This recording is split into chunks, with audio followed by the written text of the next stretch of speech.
আছোঁ। এইখন অত্যন্ত পুৰণা এখন ৰেচম ফাৰ্ম। ইয়াৰ ওচৰে পাঁজৰে আগতে এই গৰৈমাৰা, পুনিয়া, শ'ল পাম এই অঞ্চলৰ মানুহে পাট পলু পালন কৰিছিল, পুহিছিল। তেওঁলোক পাট সূতা বিক্ৰী কৰি জীৱিকা নিৰ্বাহ কৰিছিল।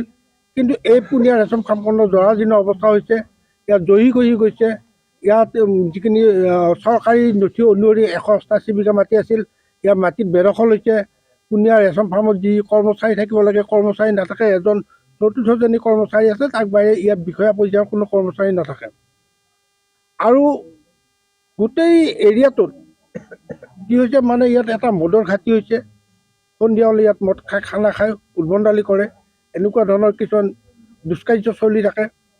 গতিকে আজি আমি ইয়াত এটা অৱস্থান ধৰ্মঘট কাৰ্যসূচী কৰি আমি অসম চৰকাৰক দাবী উত্থাপন কৰিছোঁ, এই পুনিয়া ৰেচম ফাৰ্মখন এখন উন্নত মানৰ ফাৰ্ম গঢ়ি তোলক। ইয়াত যিখিনি মাটি আছে এই 88 বিঘা মাটি 4 সীমা নিৰ্ধাৰণ কৰক। তেওঁলোকে পুনিয়া ফাৰ্মৰ বেদখল উচ্ছেদ কৰক। আৰু যিসকল পাট পোলা মানুহ আছে, পাট পলু পোহা মানুহ আছে, তেওঁলোকক একোটাকৈ পাট পলু পোহা ঘৰ দিব লাগে।